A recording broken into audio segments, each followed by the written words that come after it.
What do a tick and the Eiffel Tower have in common? What? They're both parasites.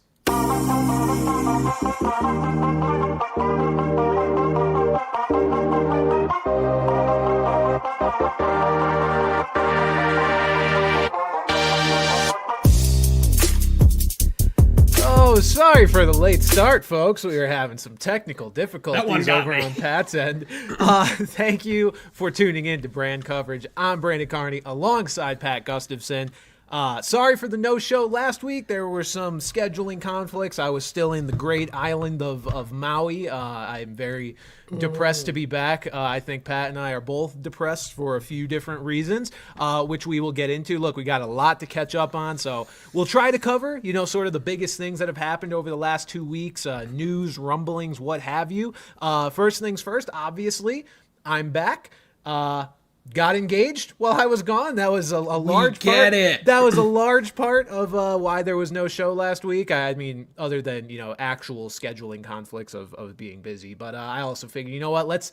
I think I deserve a week off from this. I enjoy the island time a little bit. I did do a show from there, and I did both Bust Anonymous episodes. So look, I still got the grind set mindset. But I figured, let's take one show off and. Someone messaged me saying I should do a show by myself. Like, that would have gotten 4 viewers. Like, that would have gotten, even if it was on your channel, I think I would have gotten about 4 viewers, and that might be generous. That would have been a fun test case. I would have been interested to see that. But the one thing I do want to go over before we get into football stuff is, because this is what I was doing in Maui. Man, Yukon stinks. Kinda. They're favored tomorrow night against Baylor too. I get they're at home, but so for those that don't know, I think everybody knows by now that I was in Maui. At least viewers of the podcast do. But I was in it for the Maui Invitational, which was a preseason basketball tournament that Yukon plays in. And for those of you that don't follow college basketball, Yukon back-to-back national titles. You probably know at least that. But also number 2 team in the country entering the Maui Invitational proceeded to lose all 3 of their games to unranked teams. I think Memphis is probably Memphis ranked is now ranked. Yes, they are. But at the time, unranked. And granted, Dayton's probably getting votes, and Memphis is ranked partially because of beating the number 2 team in the country. But we are now down at number 25, which is a miracle in itself. Man, we are down bad a little bit here on the Yukon side. I mean, look, I guess we had to come back to reality at some point. I just didn't expect it to be an absolute crash back to reality, Pat. I don't know about you. I made the mistake of watching the first half of the Dayton game, which started at about 12:30 Eastern time, and I went to bed at like 1:30, just enraged. Like, I was laying in my friend's dark living room by myself watching on my phone, just absolutely enraged. The defense is unbelievably bad. I understand you lose your best perimeter defender and your best interior defender, top 10 picks in the NBA. Of course your defense is going to suffer, but this is brutal. Yeah, the worst part about the Dayton game was, like, I went in and I wasn't trying to go in pessimistic, but like after watching the games the last 2 days, and more importantly, after watching Dayton, or at least following what Dayton did the first 2 games, they played both North Carolina and Iowa State. I believe those were the 2 teams they played. Very close. And so, despite the fact that they were in the, last place game with us, I was like, oh man, Dayton has looked a lot better than we have over these first 2 games. The field was incredible. I was like, we're in trouble, and it turned out we were in trouble. We lost the Dayton game by more than either of the other 2 games. So yeah, not a good start for Yukon here. My thoughts are as follows. I'm not panicking yet. This is partially, not to this degree, but partially what I expected coming into this year. I knew the defense would be obviously a lot worse. You lose 2 guys to the NBA who their calling cards, even in the NBA right now, are defense. Like, obviously you're gonna take a toll. Clingan in particular is like a generational sort of college basketball player. You don't see guys like him come along. Like, yeah, you'll see 7-footers, but not with that kind of mobility. So I expected the drop in defense. I didn't expect them to be quite this bad because their rotations are just terrible. And then offensively, you're just seeing, I think, a team that doesn't quite know each other yet. Because, like, the last couple of years, it was like, there would be cold stretches, but for the most part, there was pretty good chemistry. Guys knew where they wanted to be. Guys knew where their teammates wanted to be, how to get them the ball, when to get them the ball. And to me, I feel like there's a bunch of good scorers on this team right now. You got Solo Ball, you got Alex Caravan, you got Liam McNeely.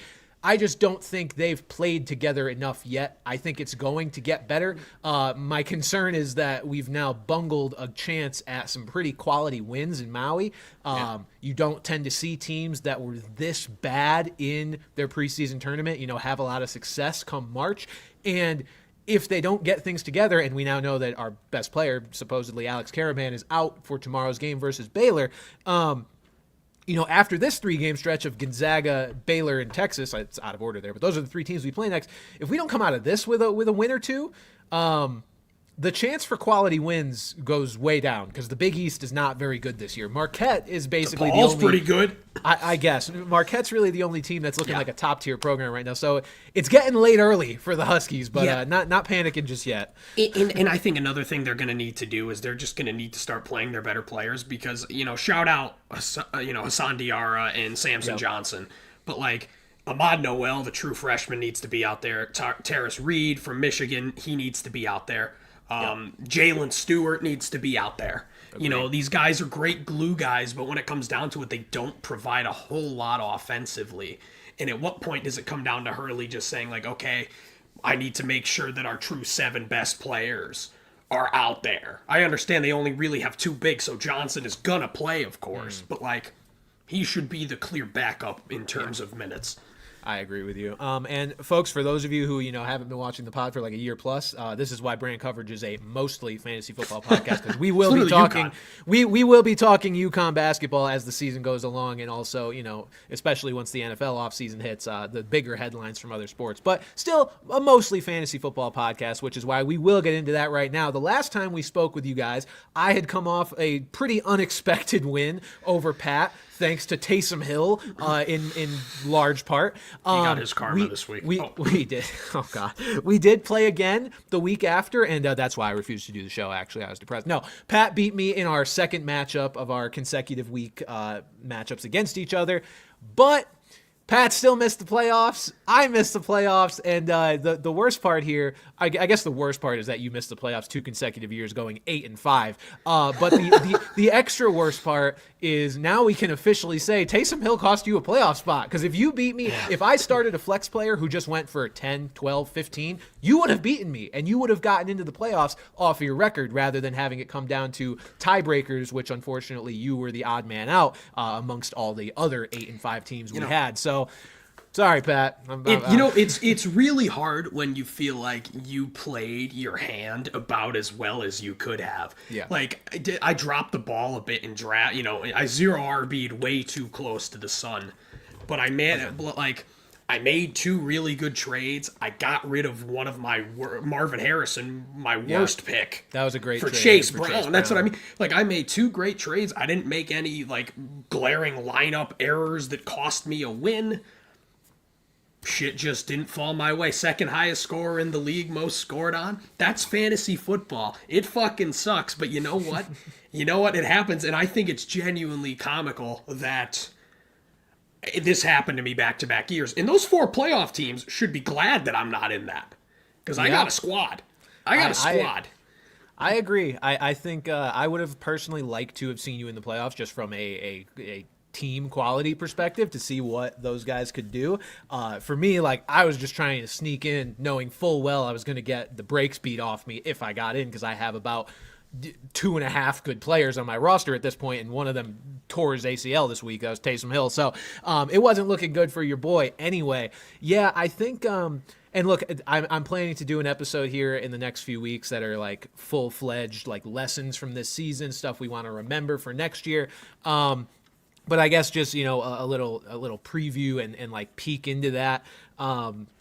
Before we get to that point, before we get to the full out episode, let's see what I have here. I have a running notes list in my phone of stuff I want to remember for next year, because the off season's long, man. You can feel super clear headed about how you want to approach things next year as we sit here, with the season in its waning days for fantasy football at least, and then you get 6 months of not really thinking about fantasy or not having an actual NFL news cycle other than just rumors to go off of, and things get real cloudy real fast. So I think a couple things. One, I'm going to keep a much closer eye on injuries, and I'm going to be even more paranoid than ever before about them.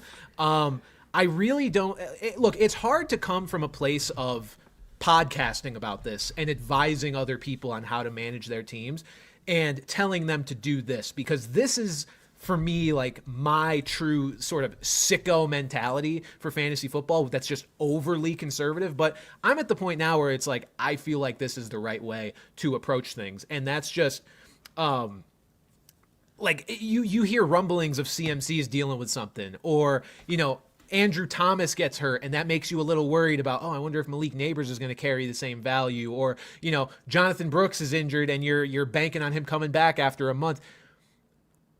I'm at the point now, Pat, where there's enough players in the pool that I'm not targeting anybody who's injured. And if there's a player that gets hurt or that affects the situation, again, like Andrew Thomas with Malik Neighbors, I was worried when that happened, and to my credit, I did try to trade him. It just didn't work out. Yeah.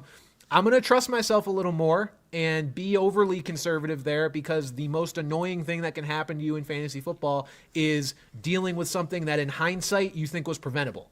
And to me, that was a lot of what kind of struck my team and my roster here a little bit this year. I also just didn't draft very good depth. The biggest thing I think as well was that I tweeted, I spent so much time trying to figure out if Devon Achane was good that I didn't properly evaluate everyone else. And I was right about Achane at the very least, but it's like, that's the kind of digging and analysis I need to do for, everyone, time permitting, and figure out what I really think about everybody and build just a better, more well-rounded roster. I mean, I fully believe I will be able to put together a better team next year if I stick to some of this stuff. Yeah. This year, it was basically I made a pretty good first 4 picks, but those guys all had sort of injury spells of their own that, you need the depth to compensate for, and I didn't have it. And so, I'm trying to go into next year with a bit more of a clearer mind and trusting myself and not defaulting to just consensus. And I think because it's so easy to do that. Yeah, with the injury thing, I think unless you're going to really take like a low stakes guy that, like, for example, I took TJ Hawkinson in like the 10th round behind George Kittle, where, I was never going to need him, and I actually turned him into DJ Moore, which is now also looking like a good trade in the consolation bracket. But like, in that case, if you're drafting a guy specifically as trade bait in that instance, throw him on your IR, fine. But if you're like a guy like Jonathan Brooks is the perfect example, because a lot of people drafted him thinking that he was going to be in their mix for flex after 4 or 5 weeks. And that doesn't happen, and like you said, your depth is hit because you probably used, a 7th round pick on Jonathan Brooks when you could have gotten somebody far more productive that would have literally played. And obviously, McCaffrey has just been in a complete anomaly, just with what happened with him. But the 49ers are just so shady about injuries, man. Like, I get you don't want to be too, to kind of want to throw your opponent, but like, there is absolutely no way that McCaffrey should not have been on IR or PUP or whatever to start the year, because the fact that they ruled him out that night of week 1 and he didn't play for 10 weeks is insane. There is no way that they thought it was going to be a game-to-game basis. No fucking way. No. So, I agree. That could scare you, but like, you'd hope that situation doesn't happen again. You'd hope teams would show just a touch of transfer. I know they don't give a fuck about fantasy football, but just from a moral perspective, show a bit of transparency with your players. Yeah, I would agree. And I'll offer up this one more nugget because I do want to save some stuff for the full episode on this topic. It's something that I believe I did preach heading into the season, but I honestly just didn't follow it myself enough, which is just challenge everything you think you believe or that you think you know, because I think it's so easy to fall into, like, you have this opinion on a player that he's going to hit a certain ceiling or is going to, at the very least, approach it. And like, I guess the biggest example for this is the Texans, right? Because I had a lot of stake in the Texans this year. They did me super right last year, right? With CJ Stroud and Tank Dell, those two guys very much picked up my team and helped me get to the playoffs as the 1 seed, despite the first round exit once I got there. I went into this season with just this preconceived notion that there was no way they were going to let me down. There was no way. And then now in hindsight, look, was it more likely that they would be good than bad? Yeah, I think everybody would agree with that if you were to, like, evaluate the Texans in a preseason point of view. But there were some signs that it's like maybe I should have taken a little more seriously. The Texans O-line underwent some changes this offseason, which has made them into one of the worst pass blocking lines in the league. Not only did they undergo changes, that the offensive line tailed off in terms of their pass blocking at the end of last year, which I did know and remembered because, again, there's a reason my team sputtered out, and part of it was C.J. Stroud wasn't putting up the numbers that he did early and in the middle of his rookie season.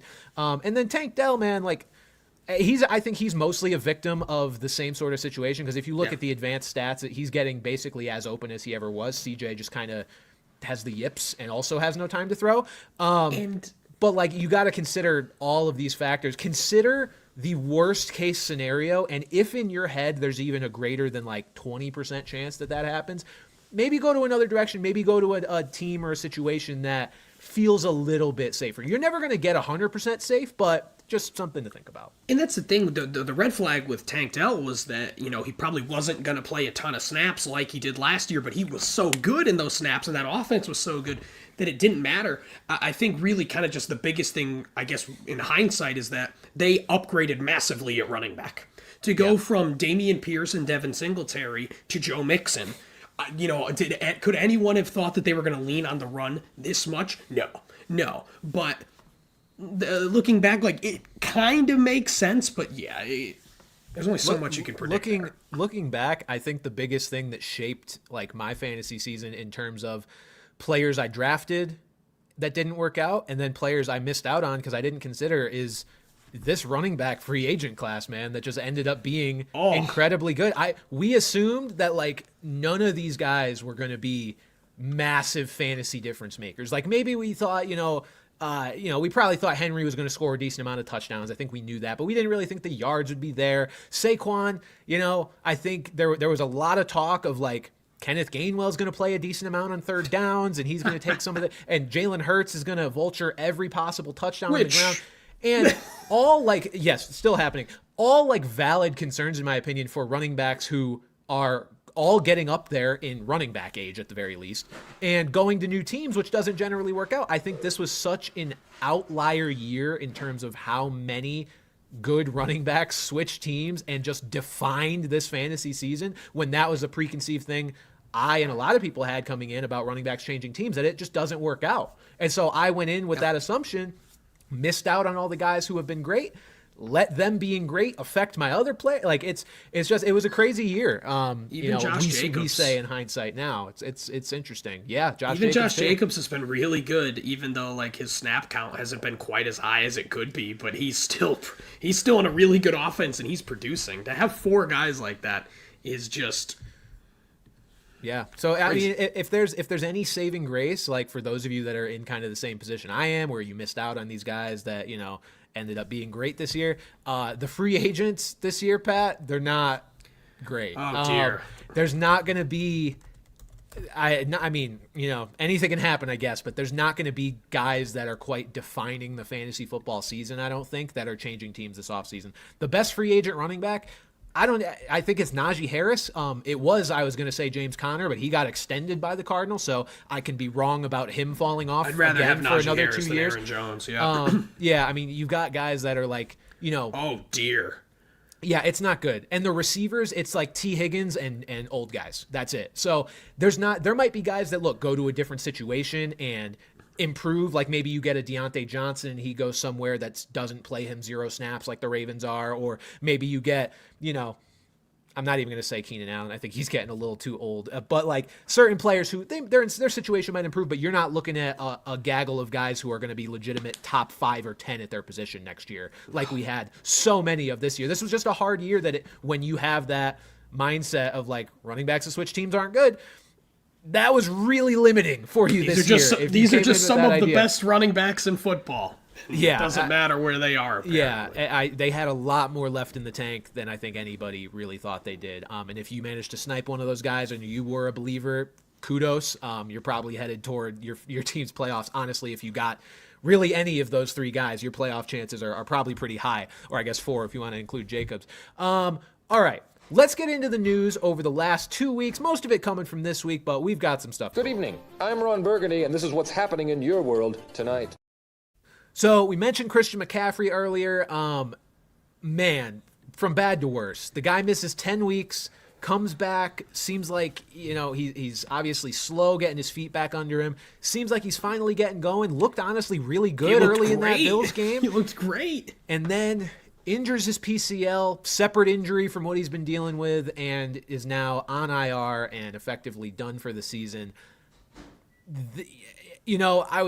I have this YouTube video idea banked for eventually of just, is the number one pick in fantasy actually cursed? And I was like, if CMC has a really nice second half of the year, that might be harder to argue that he was fully cursed because, it's still missing 10 weeks sucks. But, if he has a big second half, who knows?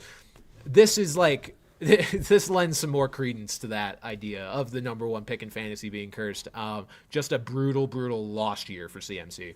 And it's crazy because a lot of these top picks really did not pan out. I mean, Bijan has turned out to be a pretty good pick and has come close to returning on value, but CeeDee Lamb's just been fine. Tyreek Hill's been a major disappointment. And Breece Hall has been too inconsistent. So it's what was the right pick in this instance? Yeah. And unless you were really high on Bijan and you were bold like that, there wasn't really a right answer here. And by the way, this brings me back to, because I remember when we were going over this stuff preseason, and I was like, it's going to feel like these consensus rankings are super strict and concrete and you need to stick to them. And they're fucking not. Here's evidence number 412. It's going to feel like if you want to take a player at number 2 overall who's ranked 12th or 13th overall, people are going to look at you like you got 17 heads. But man, if you took Saquon Barkley or Derrick Henry number 2 overall because you had conviction in them and you believed, you're looking like a genius right now. So I'm just saying, everything always comes to some kind of consensus, and there's always an averaging out of rankings, and you get, these things that you look at them so many times of, Christian McCaffrey, Tyreek Hill, CeeDee Lamb, I got to stick to that. They're probably the best bets, and there's certain aspects of this that we couldn't have predicted for sure. But don't feel wrong for going outside of that in any range. Don't pick a guy in the 30s maybe, because at a certain point the rankings are the rankings for a reason. I don't think anybody outside of the 30s really hit except Joe Mixon in terms of first round value. You got to know your league too, but it's just don't be afraid to stray a little bit, because things always end up more chaotic than you expect them to when you're leading into the season. So that's just, I think the CMC thing's a reminder of that. I think, like you said, so many of these early first round picks being underwhelming is a good reminder of that. Yeah, just remember that going into next year. When you see whatever next year's consensus rankings are, if you see a guy you like better at 10 or 11 than the guy at 2 or 3, and you're picking at 2 or 3, take the guy at 10 or 11. Unless your league allows for draft pick trades and you can move back with somebody, you can't maximize the value of that draft pick like you can in the NFL, trading back for more picks. If there's a guy you want and he's not going to be there at your second round pick by all likelihood, take whoever you believe in, because things never fall the way that the rankings say they're going to. But yes, CMC going on IR, Jordan Mason also going on IR. This opens things up for Isaac Guerendo the rest of the way. Should be a good play. I mean, blow your fab load on him if you're in a fab league for free agent budget, whatever you have, because this might be, for playoff teams, this might be the best waiver acquisition of the year. Well, I was about to say, especially I've put on a weekly basis that this is one of the worst waiver years I can remember in 15 years of playing fantasy football. And this is it. This is we were saying, we got spoiled last year with having 2 crown jewels week 1 in Puka and Kyron Williams. And this year, we just didn't find that. Granted, it's going to be for far less of the season, but you are getting the lead running back on a team, despite its record being very disappointing, is still a very good offense that loves to run the ball. Yep. Especially with what we've gotten this year. Hopefully you didn't blow everything on fucking Isaiah Likely after week 1. Man, remember that? Oh. Or Dontavian Wicks. Just some nasty shit. What the fuck is this season, man? This is kind of what you'd think is going to happen on a more regular basis in terms of opportunity. And this year, it just didn't fucking happen. Well, I think the biggest thing that tends to reveal, waiver gems outside of Puka was a little bit.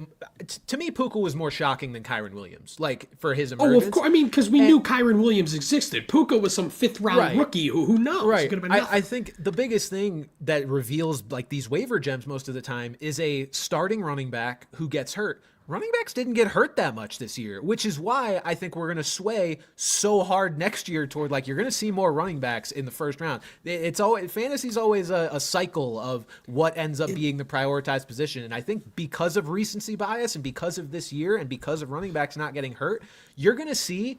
How many running backs did we have in the first round this year, Pat? Like by ADP, it was Bijan, Brees, CMC, obviously. So there was the big three, and then at like the very back of the first round, you had like JT and like Kyron Williams. Yeah, and those guys most of the time, other than JT, those guys were slipping into the second. So I think next year you're going to be looking at probably 6-7 running backs in the first round.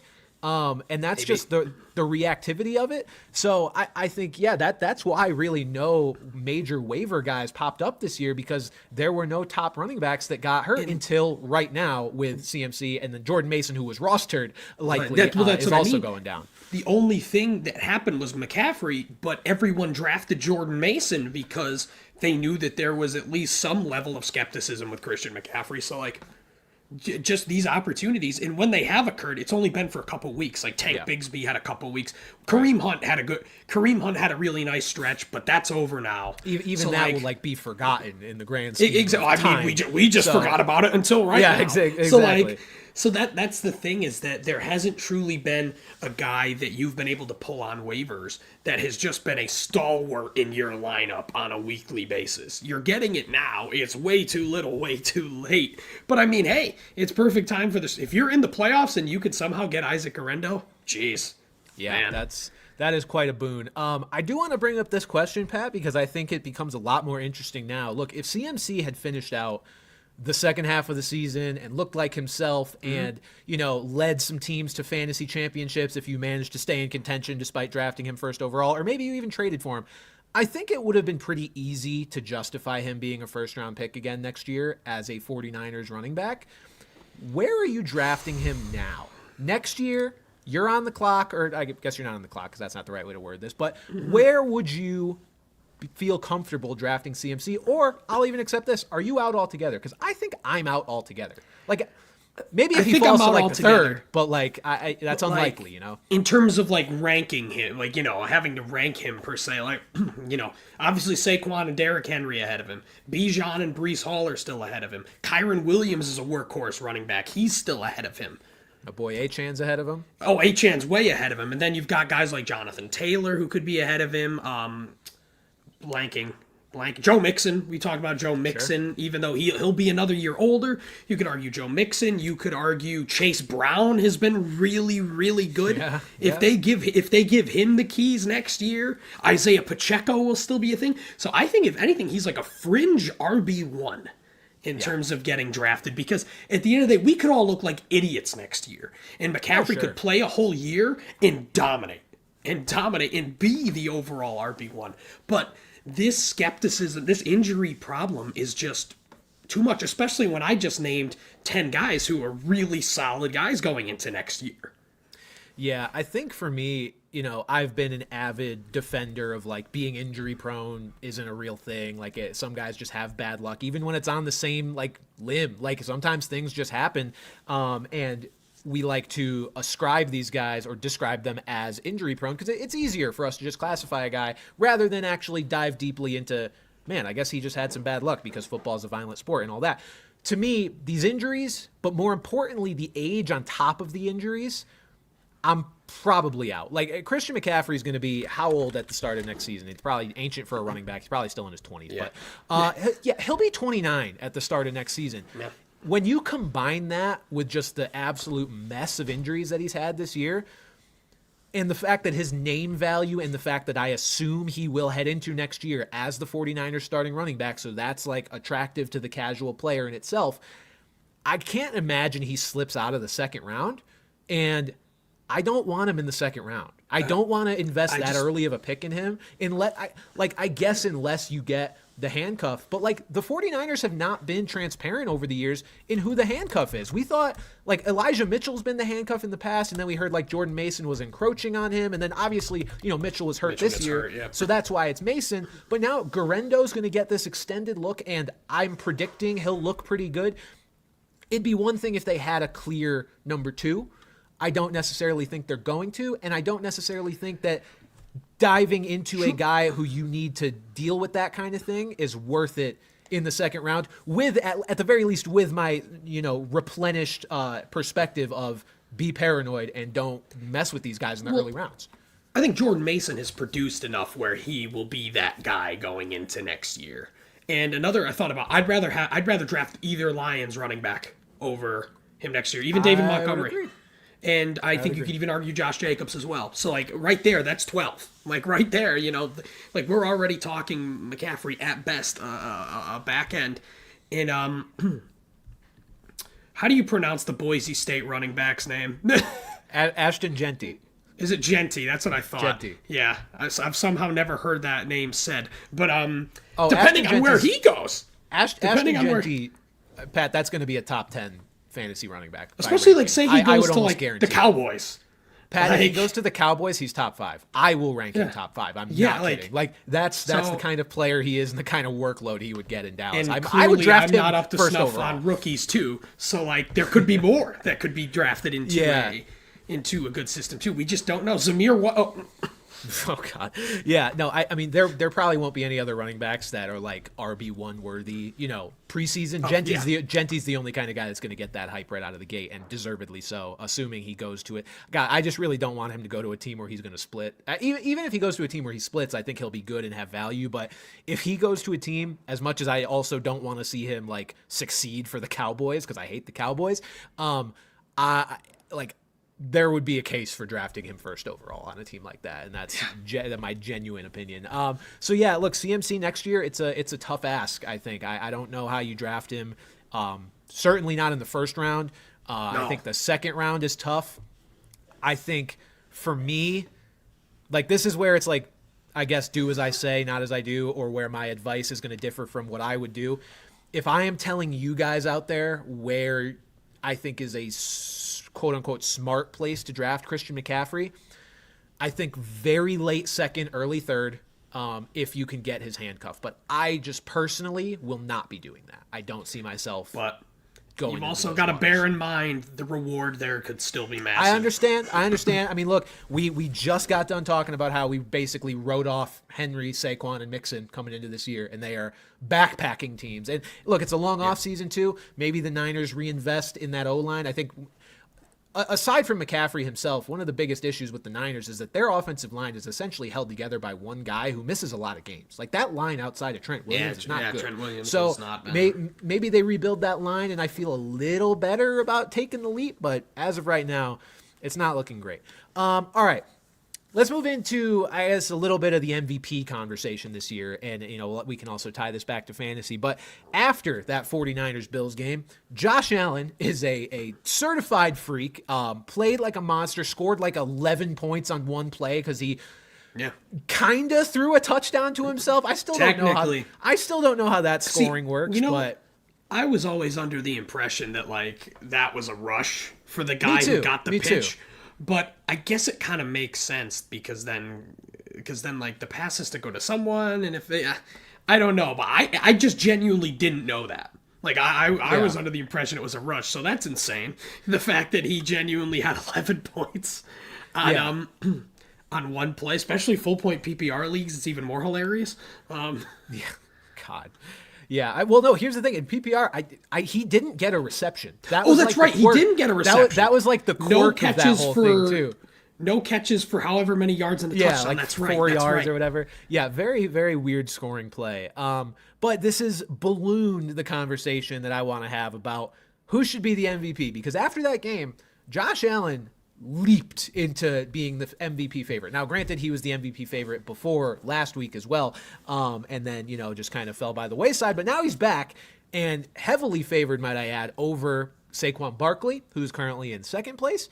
And I just want to get out there. I don't think Josh Allen, as of right now, should be the MVP. And I I'm just going to hate this award. I'm truly am going to hate the MVP award because I feel like we have this conversation every year, whether it's about skill players that deserve it, and that's not even the angle I'm taking this year, but skill players that deserve it or quarterbacks that do and don't deserve it based on their team's record.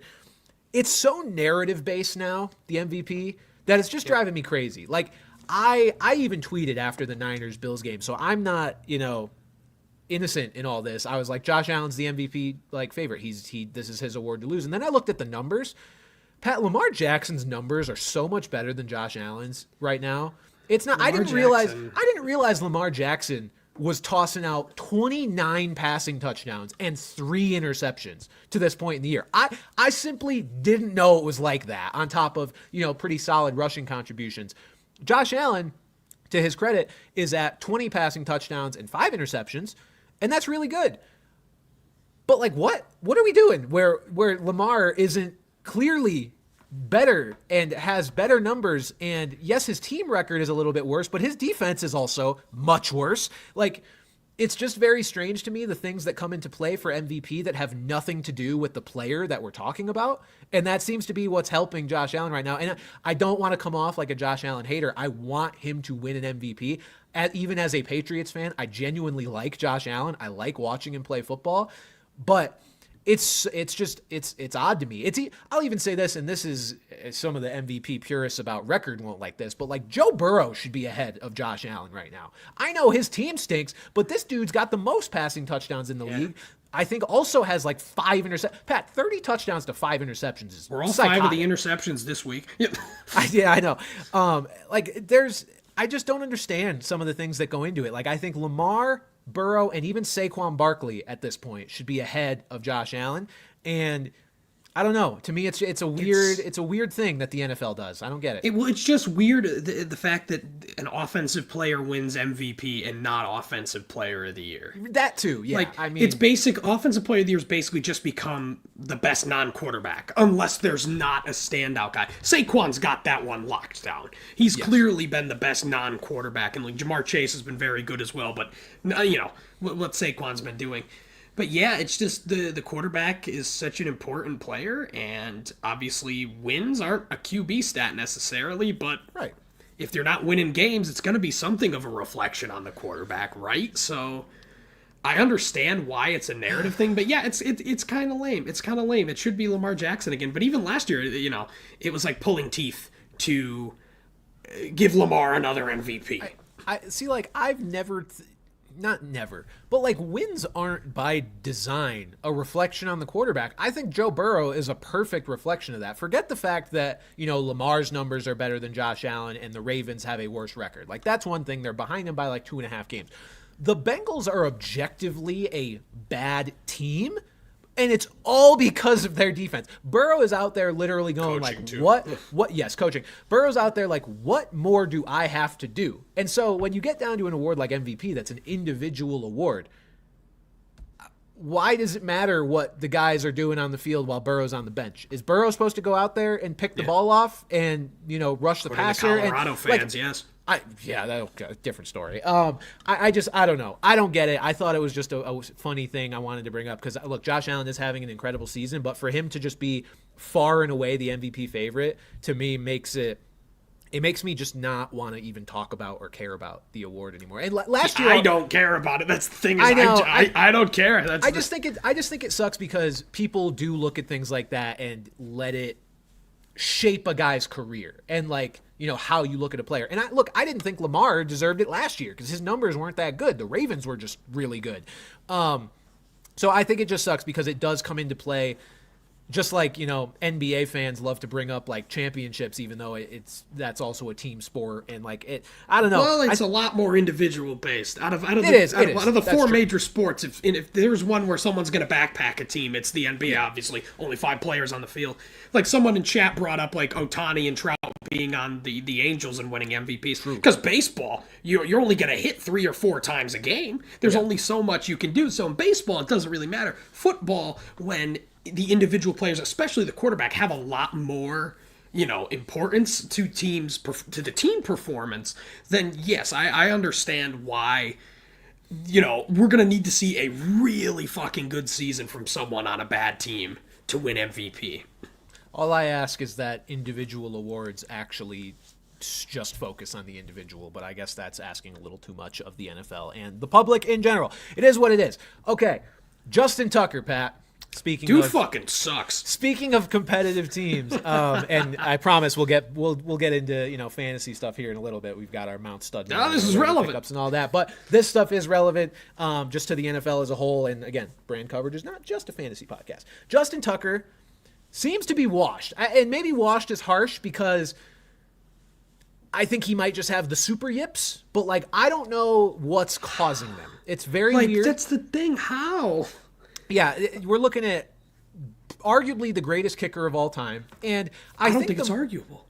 That's fair. I think the most confusing part of this is how long kicker careers tend to be. So it's not just it's not like a quarterback where if a quarterback has a down year at age 35 or 36, you expect that from most guys to start to wane at that point. Kickers stay good.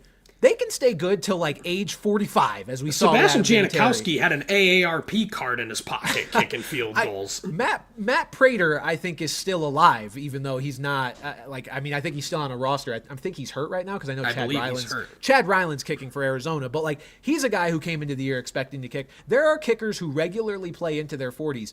Justin Tucker is, I think, 34, and so it's not just as simple as he's gotten older. Something's wrong here.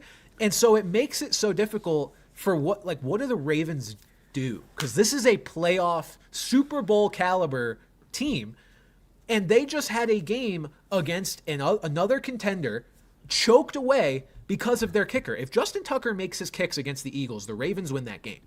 And they can't afford to end their season saying that same thing after a game against the Bills or the Chiefs or the Steelers or whoever it may be. That would be a monumental waste, at least when you can see it coming. If you get to the playoffs and your kicker yips you out of a game after being great all year, sucks, but there's nothing you can do. There's nothing you could do. If Justin Tucker keeps doing this for the next 3 weeks, 4 weeks, 5 weeks, what do the Ravens do? Do they cut the greatest kicker of all time? You don't cut him. They can't cut him. They would have to. It's Randy Bullock time, Brandon.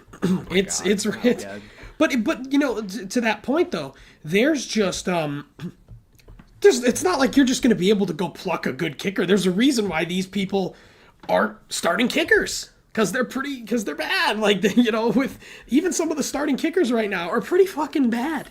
Free agent kickers. Randy Bullock, number one option, but he's number one on Google. Well, what the Chiefs? Who even kicked for the Chiefs? Was it Matthew Wright that kicked for the Chiefs this week? This past week, yes, it was Matthew I guess Wright. He'll be a free agent if Spencer Schrader is back this week, which it seems he will be. So maybe he's your guy. The thing though, it's just so mind-boggling because we saw another all-time great kicker, Steven Gostowski, have a really bad stretch at the end of his career. But again, we're talking about a guy that was in his mid-40s at the end of his career there.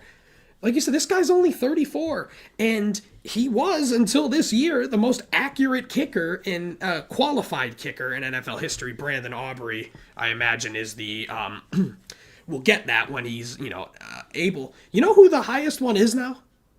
I do. It's Eddie Pinheiro. It's fucking Eddie Pinheiro. Yeah, that was very odd. I was shocked. Surprised.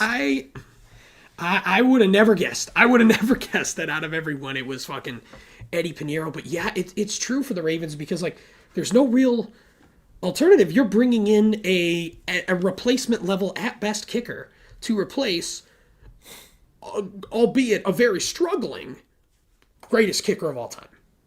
Yeah, I think I tweeted this. I think they have the luxury of the fact that it's happening right now because, by all likelihood, A, the Ravens are going to get to the playoffs, and B, them getting to the playoffs is not going to hinge on their kicking performance over the next several weeks. Even if Justin Tucker doesn't make a field goal for the rest of the regular season, the Ravens are good enough that they should probably outscore teams by enough that they're going to make the playoffs, right? So the Ravens have the luxury of letting this play out for the next couple weeks and trying to see if Tucker can kick these yips and get back to form.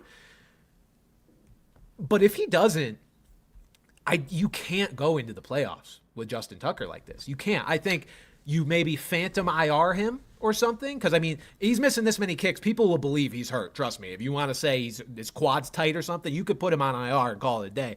But you cannot, if he continues kicking like this for the next, what do we have left? 5 weeks of the regular season? Yeah. And I think they're on bye this week, which should help.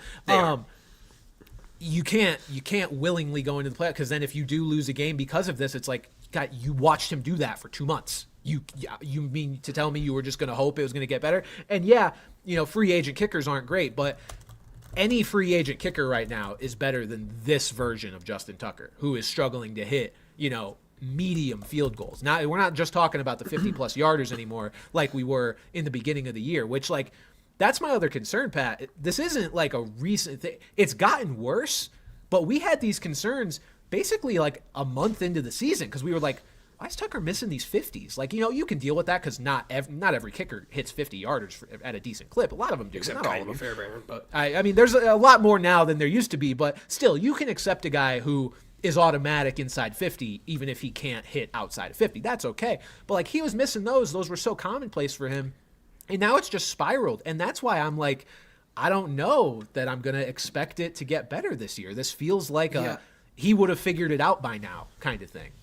You look at the top 12 scoring kickers right now. Granted, Justin Tucker's still 8th. I think that's a lot of based on volume, how good that offense is. Him and Younghoe Koo are outliers in the fact that, like, they're only making 70% of their field goals when everyone else is making more than 80 in the top 12. Yeah. So, like, from a fantasy perspective, you can't start Justin Tucker this week because he's not playing, but you can't start him, especially with, like, but again, all these guys that have been so good are on rosters. Chris Boswell, Kaimi Fairbairn, Cameron Dicker, Brandon Aubrey. You're going to have a hard time finding a solid replacement.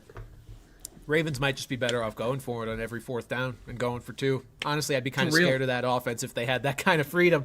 So yeah, we'll see what happens with Justin Tucker, but this version of him cannot be the kicker on a Super Bowl hopeful team like the Baltimore Ravens. Just can't happen. Anthony Richardson and Bryce Young. Wow. What has happened over the last couple weeks with these two guys? So I think we've learned 2 things. One, maybe getting benched is okay, because these guys have come back looking much better. B, I do want to pump the brakes just a little bit, because I think lost in the throes of, the Colts and Panthers aren't exactly ripping it up on primetime games right now. They've been good, but not great. Like, they are still not playing like what their draft capital suggests. So it's still a far cry, though, from what they were doing. Like, you got to look at that. I just don't want to, I feel like there's sort of this sentiment out there that, like, they're both living up to their potential now. They're better. They're still not doing what you would have wanted from a 1st and 4th overall pick. With that said, though, like, you're right, Pat. They've improved greatly. I think, especially Bryce Young. He looks so much more confident and so much different out there. It's really because night and day. We at least saw the flashes from Richardson last year, right? That he could at the very best be, at the very least be like, an inconsistent kind of guy. We didn't see that from Bryce Young at all, and then obviously this year he was terrible. So to even see the glimpses that he could be something is massive. Like, could Bryce Young turn into Jared Goff? Like, a guy who did not live up to the number 1 pick kind of thing, but is still going to go and have a very nice NFL career? Sure. Like, that's just to see that that's a possibility now is massive, when people were just calling him Zach Wilson. Yeah. I think, it's crazy how much different it is from a month ago, where we weren't sure either of these guys was ever going to start another game for their team. We thought they were earmarked, guaranteed to be traded. And so I want to bring up this question, Pat. Do you think both of these guys are going to be their team starter next year? Do you think they have completely they are absolved of their sins after their last few games, assuming they keep up a relatively similar level of play the rest of this year? I think Bryce Young will be, yes, for sure, because you look at it like year 1 under Dave Canales, like, it's not like there's going to be a coaching change where they might want somebody new in there. And if he finishes the year like this, I see no reason not to, because, again, while we have seen some good things out of Carolina, this is still a team that's probably not going to be extremely competitive next year. So, like, they can afford to do it, and especially with all they gave up to him, they can't give up on him entirely. And I mean, it took Andy Dalton getting in a literal fucking car crash on the way to the facility. That's what I mean. The set of circumstances. Like, for this to happen. Anthony Richardson, I think it's a little more vague just because, like, the Colts, the expectations are going to be higher. Shane Steichen could be fighting for his job next year with how disappointing that team has been this year. I don't think he gets canned this year, but, you know, he'll be firmly on the hot seat if he doesn't. So, like, but even then, I guess it depends on what can you do better. Like, who can you go and get as a free agent or in the draft? Like, but I'm pretty confident that Young will be the starter in Carolina, though. I think that's the biggest thing. I mean, like, look, gun to my head, if I had to say, is it going to be Bryce Young or the field or Anthony Richardson or the field? I think I'm with you that they'll both be the starter next year. But I very much think this could come down to where they both fall in the draft too, like meaning the Colts draft spot and the Panthers draft spot. Because look, the Colts are sitting here at 6 and 7. If a clear top flight number one quarterback emerges in this cycle, which I'm not sure it's going to, the Colts are not going to be in play for him. The Panthers might be. And if the Panthers find themselves... But they have other needs too, though. Their defense is so bad, though. That's the thing. They do. That's why I think I agree with you also because of just David Tepper's ego.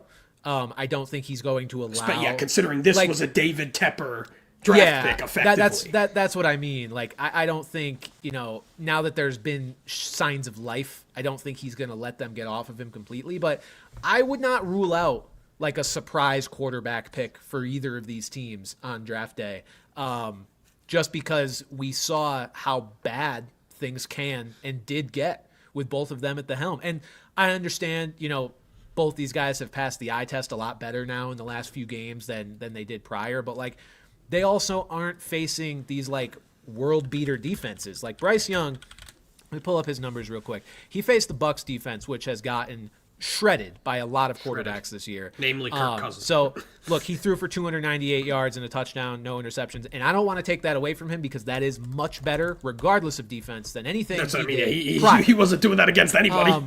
But it was like when we started to get this buzz of like, oh, Bryce Young's looking like a much different quarterback and he's looking so much better.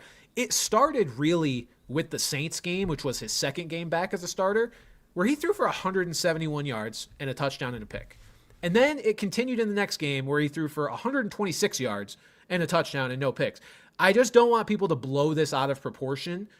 And again, he had a game against the Chiefs, 263 yards, one touchdown, no picks. That's a good performance. I just don't think we've seen enough yet to be like, yes, he's their lock-it-in guy. He is a completely night and day different player. Or maybe you could say he's a different night and day different player, but that it's going to sustain. I don't know that we can confidently say that just yet. I hope it does for his sake. I don't want him to, flame out of the NFL like he was very much on track to do. But I think it's going to be an interesting storyline to watch as the offseason unfolds. And again, with teams and fans and everything having such short memories, like, will this bounce back end of year little stint, actually be given the weight that it has right now when other options start to come into view? So I'll be curious to see how that goes. Last little piece of news here. Matt Eberflus fired. What Thank God. the fuck, man?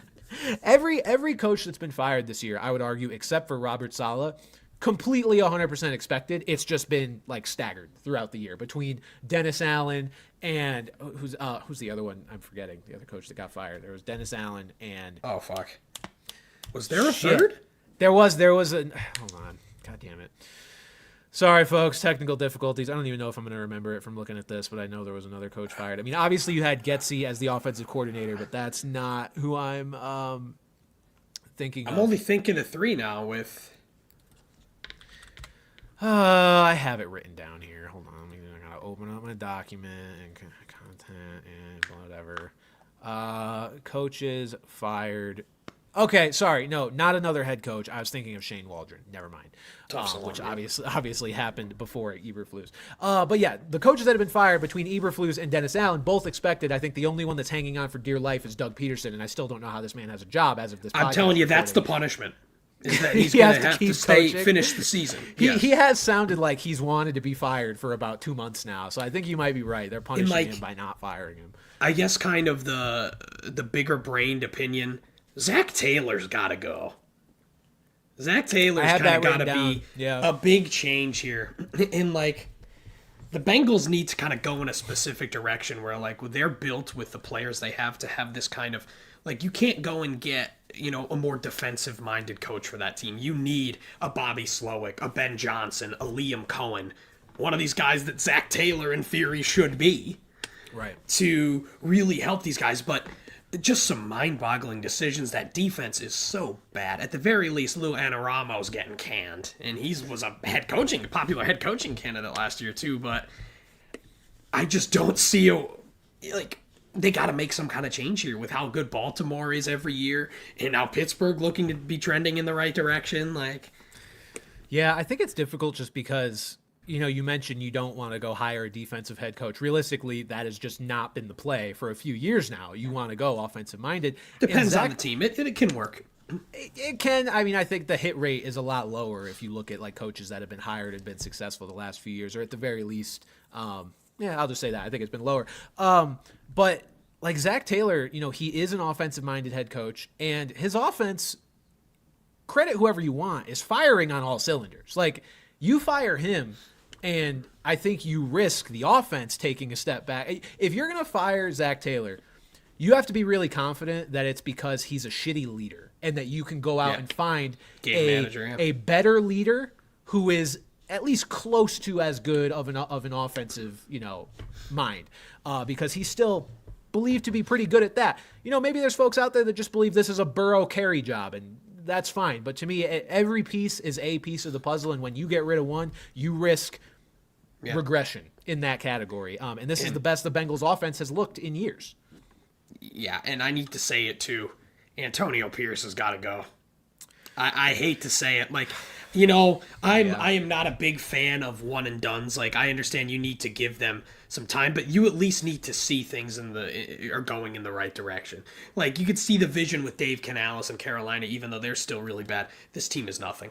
This team is an absolute nothing burger. They are terrible offensively. They brought in none of the personnel they needed, and the guy just has no emotion on the sideline. Like, you know, it's tough because, you know, Mark Davis is going to bungle whoever they bring in next. He'll probably bring back fucking Gruden. Third time's the charm, I'll tell you what, man. That might work, to be honest. But like, he's got to go too. He's got to go too.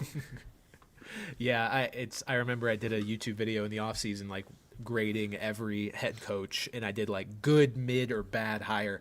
And I think I labeled Pierce as mid, which, like, it was strictly on the basis of, you know, it's nice that his players like him and that they vouch for him and that he's a good motivator and he's a player's coach. But it's like, what experience does he actually have as a head coach that tells you he's going to be good at anything? Like, you had, you know, D'Amico Ryans talking about, like, linebackers who, you know, became head coaches. D'Amico Ryan spent time on that 49ers staff. Antonio Pierce, he was coaching high school like 3 or 4 years ago. Like, the ascension was just... He wasn't even the defensive coordinator on that team last year that he became the interim from. He was like the linebacker coach. Yeah, he was. He was just... I felt like he might have been a little bit out of his depth, and I didn't want to... I called it a mid-hire because I didn't want to write him off completely, because you never know, you know, the way even a coach is going to develop. But... And let me get the numbers right exactly. So he was... You know why this wouldn't have happened, Brandon? Why? If they had hired Rich Bisaccia. They tried to make up for their mistake with that by keeping Pierce. He was Long Beach Poly High School's coach up until 2017. Then he was an assistant at Arizona State under Herm Edwards, I think. From 2018 through 2021. And then he was the Raiders linebackers coach for a year. So you're talking about a guy who was in the NFL for a year and a half, essentially, before he was not even as a coordinator. And not even as a coordinator. It was a little worrying to me, and unfortunately, I'm not trying to say I knew this was coming, he was going to flame out, but there were some signs of concern there, and unfortunately it's played out about as bad as it. We want to run the ball, but our running backs suck and our linemen are even worse. That's the other thing too. That's the Raider way, man. That's the other thing too. It's like I understand Pierce hasn't really, added anything to this team and their competitiveness this year, but like, God, he was given dog shit to work with. You're heading into the year with Aiden O'Connell and Gardner Minshew as your quarterbacks, man. What are we doing? Look at Jonathan Gannon in his first year in Arizona, where they were dog shit, but they won 4 or 5 games. And you could see the fight. You could see that this team has nothing. Like there is not outside of Brock Bowers, of course, there is not a single thing to be excited about in the long term for the Raiders outside of Brock Bowers. And from a guy who like that at the very least was supposed to be his strength was motivating and being a player's coach and getting his guys Max Crosby's only 27. Jesus Christ, I guess he's still a big part of their future then too. Make Max Crosby the head coach. I was going to talk about what's next for Aaron Rodgers, but honestly we're running a little behind and I just don't care. Let's get to Mount Studmore and Mount Busmore for the week. So speaking of Raiders, Pat, we got Brock Bowers on here, 25.2 fantasy points this week. I think if I have 16 targets. Look, I have a lot of regrets from the fantasy football season. And as I've mentioned on this show already many times, like I did really well with the Brands boys this year, my guys' picks for this year, and I just didn't draft any of them. My biggest regret was not drafting Bowers and just spending an earlier pick on Dalton Kincaid because I had all the right logic. I loved the guy. And this is what I envisioned as a best case scenario for him, and he's literally this guy's like a faster records. Gronk out there. I know he's such a mismatch out there. He's breaking records as a tight end. If you have him, GG's, you're probably also in your playoffs just because of the positional advantage you got with him, unless you really bungled everything else. He's been a monster, and you're probably looking at. Pat, we're probably looking at a first-round pick for next year. Let's just put it this way. Somehow I'm still alive in my guillotine. 6-man draft. I took him with a 14th pick this week. I love out of everybody. I love out of everybody. Granted, a lot of teams on bye, but still, this guy has been that good. And I mean, you could go back and listen. I was just out on him. I just didn't think much of him because I thought that offense would just be so bad. It is, but he just is that good. He is that good that it doesn't matter what kind of dog shit offense you put him in. He's going to produce. I just thought he was kind of just going to be like, yeah, he'll be solid. He'll be like a streamer kind of guy. Holy fuck. But I'm okay with being wrong with this because they've got a good one.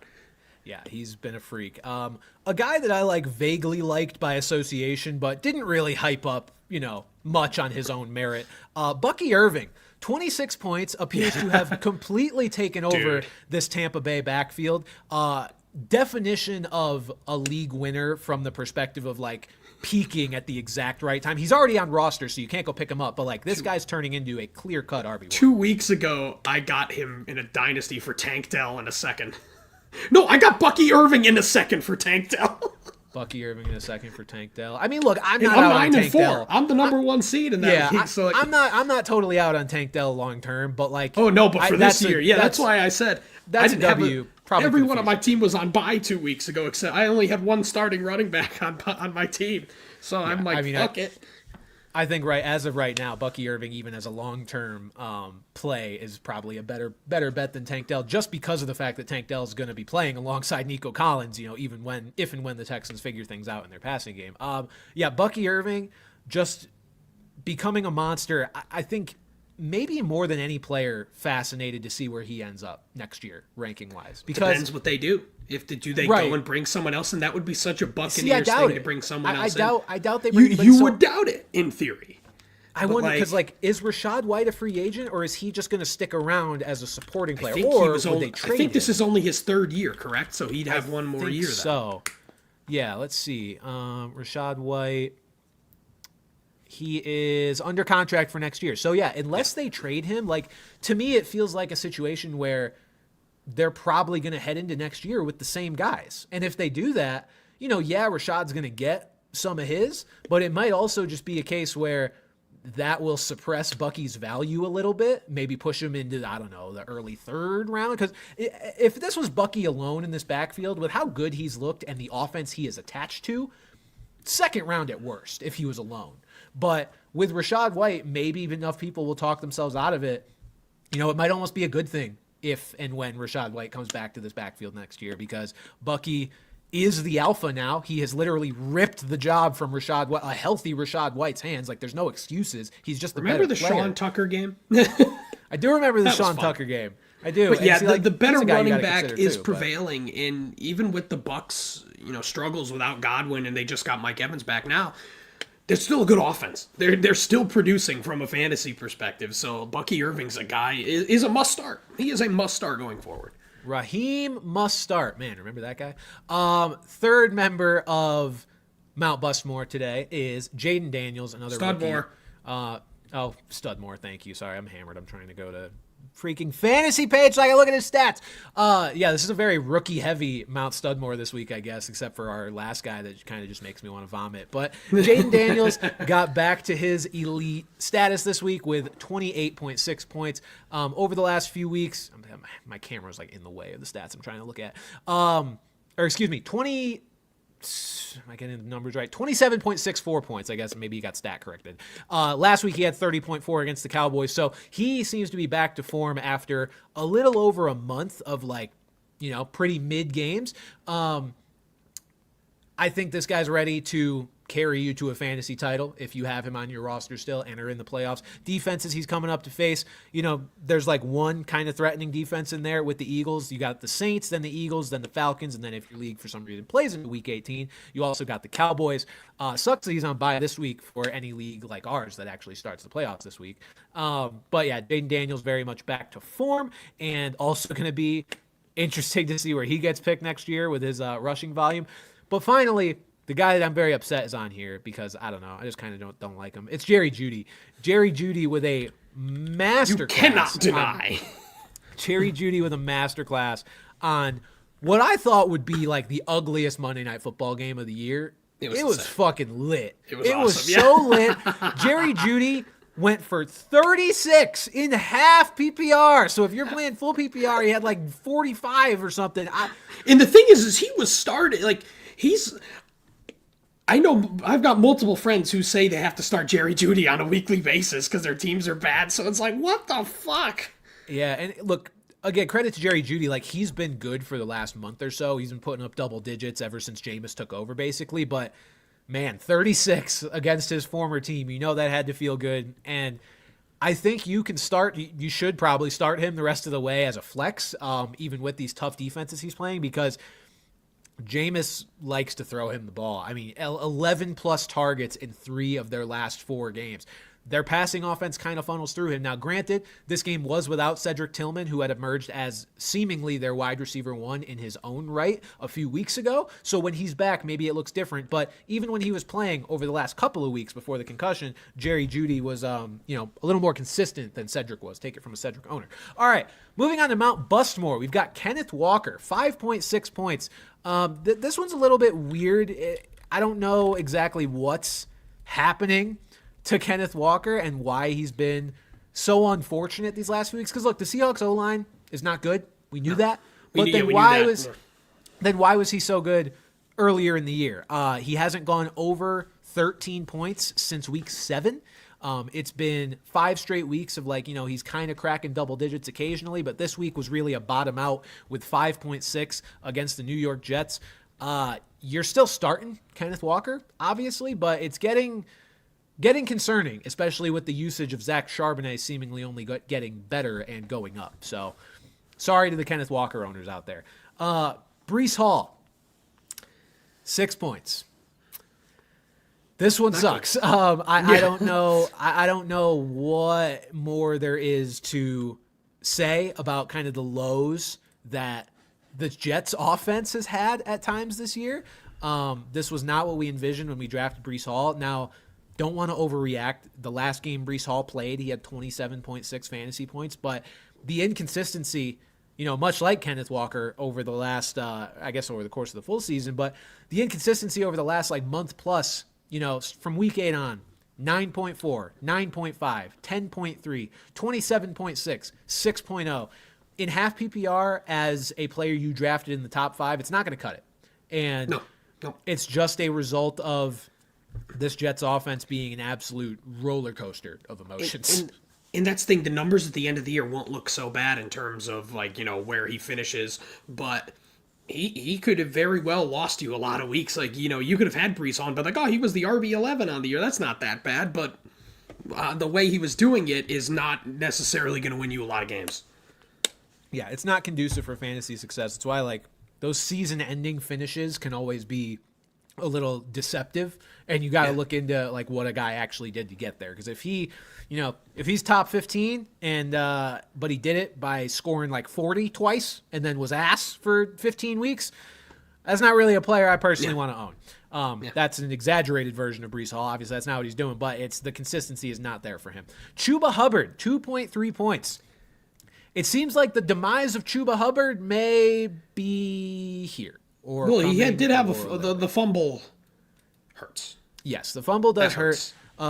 We've been forecasting, or at the very least worried about, something like this for Chuba Hubbard for the better part of the entire season. It may only be coming to pass, week 14, which is a little bit late, but 12 carries for 43 yards, 0 targets in the passing game. His first time below, let's say, 17 touches since, week 2 against the Chargers. Wow. So Jonathan Brooks being back is going to be a problem, especially for a bad team that's going to want to work. It's hard, too, the fact that Brooks, didn't look that great. I think he had 6 for less than 20, so it's not like... Yeah, this is not a Jonathan Brooks looks better sort of thing. Exactly. It's not going to be a jumping. I think this is just going to be a case where you might not be able to start either of these. I mean, you're probably not going to be able to start Brooks no matter what. Hopefully it was just a Chuba, a down week, but we'll have to see. Yeah, Jonathan Brooks, 6 carries for 18 yards, but more notably, 3 receptions for 23 yards while Chuba got blanked in the receiving game. So something to watch for there. It may be a case of, like you said, Jonathan Brooks is just cannibalizing Chuba's usage versus actually providing any of his own. And then finally, Kirk Cousins is on here. Did he actually score 6.1? I feel like he had even less than that, God, with how awful he was. Yeah, so Kirk Cousins actually had 2.1 points this past week. A disaster class game from him. And now when you zoom out and look at the full picture of the season, he's only been good against the Buccaneers. And I've started in both of those games. Hey, somehow. Good for you. Good for you. His fantasy utility is all but 0 at this point. I mean, it basically was coming in. But this is more a segue to talk about, should the Falcons consider starting Michael Penix? Should they bench Kirk Cousins? They should at the very least be considering it. I mean, they're 6-6. We talked about how they should have been the clear-cut favorites in this division. Granted, the Bucs have been, I guess at about expectation. I don't think anyone expected them. But for the Falcons to only be 6-6 right now, with the supporting cast they have, with how good that offense has looked on given weeks, he literally threw a fucking teardrop into triple coverage in the end zone. Yeah. What the it wasn't even like he just chucked it out of the back of the end zone. He literally like a fucking, just inexplicable. It's not like he's just not producing. He is making terrible decisions that are costing them games that they need to be winning. Yeah, it's so hard, man, because turning it over to such a relative unknown at this point, and Michael Penix obviously hasn't started a regular season game in his rookie year. That's the thing. We don't know. It's dicey, but it's also what has Kirk shown you outside of the Buccaneers games that tells you that's even a risk at this point? You are heading into a stretch of the year. The only argument I could maybe make for keeping Kirk in is that the strength of schedule is so soft once they get beyond Minnesota here. You've got Vegas, Giants, Juggernauts, Commanders, who are actually a good team. My muscle memory still tells me they're a bad team when I see them on paper, but they're not. So that's not soft. But then the Panthers in week 18, but even they're playing decent right now. So look, the schedule defensively at least is soft for them coming up. So maybe you just keep in the theoretical floor guy in Kirk Cousins to operate your offense. But I don't think you do it right now. But if he continues to throw up stinkers like this, and they're in genuine jeopardy of missing the playoffs when they absolutely should not be going into the year, and it's not like you'd think that a team from the NFC South is probably not going to get a wild card. I mean, you look, there are 3 teams in the North with 9 wins alone right now. Yeah. Oh God, yeah, they're not going to get a wild card with that. So if they're in jeopardy of not winning that division, you just sit back and do nothing? Like, it'd be hard to do that. It feels like a less messed up version of like the Browns with Deshaun Watson, where there's a heavy concern that you are wasting your season by not putting your best guy out there, or at least by not seeing what you have in the other guy. I don't think this is that severe, but yeah. Well, like, this is a Falcons team that went all in, got a new coaching staff, got a new quarterback, made it clear that despite their weird pick of Michael Penix, they want to win a Super Bowl. Because otherwise you don't go out and sign a 35-year-old quarterback or whatever it is. So they want to compete. We are here this late in the season, and the Bucs are threatening, despite massive injuries to their receiving core that they've dealt with all year. The Bucs are threatening to just win this division again. I think this is a different conversation if, we're heading into Week 14 and the Falcons have a 2-game lead on the division, because then I think you could maybe trust them to not cough it up. But as of right now, it just doesn't feel like the Falcons are in a better position than the Buccaneers. And I think they need to make a move to put themselves in maybe a better position than the Buccaneers. And to me, that's the upside of Michael Penix Jr., and that is also letting him figure things out over these next few games, because he could be leading a playoff team in a month and a half. Like, I think almost the softer schedule is almost justification for putting him in, because you can probably win those games with a guy who's going to make some mistakes. Yeah. Because as of right now, look, Pat, even if they make the playoffs, are we remotely thinking that this Kirk Cousins Falcons team is winning a Super Bowl? No. I think there's a microscopic chance that whatever Michael Penix can do to elevate this offense could maybe make that sound a little less ridiculous, at least. Because to me, I think there's 0 chance with Kirk Cousins that this is a Super Bowl team. There's maybe 1% with Michael Penix, and there's no reason not to take that 1% to me right now. So, brutal showing for Kirk Cousins, brutal season for Kirk Cousins outside of the Buccaneers games. He just apparently hates them, which is good because, look, they've got that tiebreaker over them, which is helpful. True. But the Buccaneers, the rest of their schedule is not exactly daunting either outside of the Chargers. They've got the Raiders, then the Chargers, then the desolate Cowboys, then the Panthers and the Saints. So if I have to pick a division winner right now, I think it's the Bucs. And the Panthers need to do what they can to mitigate that. All right, let's get into our ouchie outlook and our corresponding waiver targets. Ouch. So some of these will have corresponding waiver targets and some won't. First one, Trevor Lawrence. Obviously, we saw the brutal hit from Azeez Al-Shaair. Fucked up, absolutely bad. After sleeping on it, like, horribly fucked up hit. But I do think sliding with quarterbacks needs to get a little better. Like, it needs to not be the norm to me. Because, like, the more I watch it, like, I know that's become like the accepted way of quarterbacks giving themselves up. I feel like we can do better. I feel like we can put quarterbacks in a less compromising position for themselves. And this is not like victim blaming Trevor Lawrence, but like, when you're doing that and you're running, then you just kind of flop down and like, this is me giving myself, like, I just feel like it's more dangerous than maybe it was given credit for at What's first. the alternative? Turtling up. I don't know, just completely stopping like well short and just like going down. Holding up a white flag. I saw an interesting video about Lamar Jackson, who for as much as he runs, he like never slides. Like literally never. He actually either gets hit or goes down head first, but not like head first in like a reckless, I'm darting myself to take every yard I can get. I don't know. I think maybe quarterbacks in general, there needs to be something better to do here. Regardless, still a dirty hit from Azeez Al-Shaair. I think deserving of the consequences. And as far as the effects of it, the Jags offense is going to be bad. Mac Jones looked kind of capable, but it was mostly in garbage time, hitting a couple of the receivers for touchdowns. I think I'm not buying that as like Mac Jones is going to be able to fire over 200 yards and 2+ touchdowns Washington. week to week. I think even if you're a Brian Thomas Jr. owner, like you should be very hesitant to start him. Yeah. If you're in a playoff push here, I don't like it. Maybe only this week because there are 6 teams on bye. Sure. But yeah, otherwise I'm not starting a Jaguar. I'm not even thinking about starting a Jaguars running back. That's a disaster. So, No, it's definitely not ideal. Christian McCaffrey and Jordan Mason, we talked about. Go pick up Isaac Guerrero. He is maybe the best waiver pickup we've had all year. Ladd McConkey has a knee injury. Harbaugh says he's unsure if he'll practice this week. It sounds like his status for this week is actually kind of up in the air.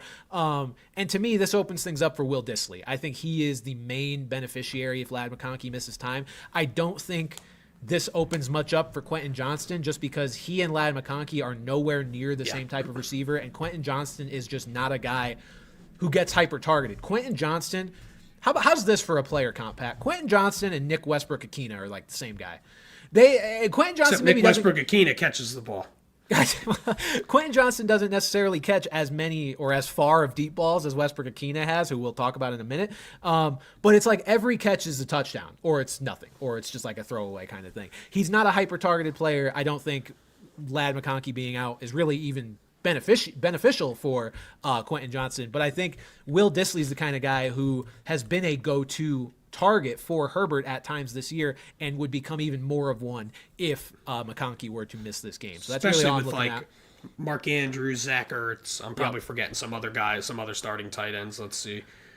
No, that's really about it. That's really about it. Yeah, I guess all the teams on bye just don't have good tight ends. That's fine. Yeah. But yeah, I think Will Dissly becomes a play here if that happens. CeeDee Lamb missed, I believe, the entire fourth quarter of that Thanksgiving game. It sounds like he's trying to play and going to be all right for this week, Pat. As a CeeDee Lamb owner, even though you're eliminated, have you seen anything a little deeper on that, or is it just kind of No, Jerry Jones, they said it like kind of straight after the game. They're like, oh, yeah, he'll be fine. I'm like, I understand the precautionary aspect of it, so like, I'd feel good about it. If I had to. Fair enough. Dallas Goedert has a knee injury. It's not believed to be overly serious, but it is week to week, and he could go on IR. So, look, they're at least expecting to get him back before the end of this year. This opens things up for Grant Calcaterra. Grant Calcaterra had a mini stretch, I would say, of like, I don't know, being on the fantasy radar at the very least. I mean, I looked up his point totals. Honestly, I remembered him being more productive than he was, but he was at least targeted and used to a point where, especially in, bye week hell, I think against the 32nd ranked fantasy defense against tight ends, which is what the Panthers are, Grant Calcaterra has some utility, especially if Devonta Smith misses another week. I was going to say that you've got to factor in the strong possibility that he's back this week, as he was practicing a little last week, I believe. Yeah, it's a desperation play, but like, not the worst one, honestly, if your league is really dry. I'd much rather have Will Dissly. Like, way rather have Will Dissly. God, yeah. Like, not even close. Several tiers apart. Taysom Hill, last member of the Ouchie Outlook here, makes me very sad. The Saints can't catch a break. Every time they have something good pop up on their offense, they just get destroyed. Rashid Shaheed. Yeah, Rashid Shaheed, Chris Olave still has to miss another week or two, I believe, on IR at minimum. I can't count to 10 right now. Yeah. No, it's been bad, and with Taysom Hill getting hurt, like, he's such a unique weapon that this doesn't really open anything up in the receiving game for anybody else. I mean, look, the targets have to go somewhere, and he's been getting a decent amount. So, I guess maybe they'll go to Mason Tipton or some human with a pulse. Melvin, I don't know. Or whatever the fuck. The main thing, if there is anything to take away, is like Kamara owners respectfully rejoice. Yes. Celebrate injury, but like that was the guy who I think was taking the biggest hit out of Taysom Hill becoming such a highly used weapon. Alvin Kamara will seemingly take basically all the rushing work going forward. Until Kendre Miller comes off IR, he will get mixed in, but Kamara owners can feel a lot better about their playoff push if they have him on their roster.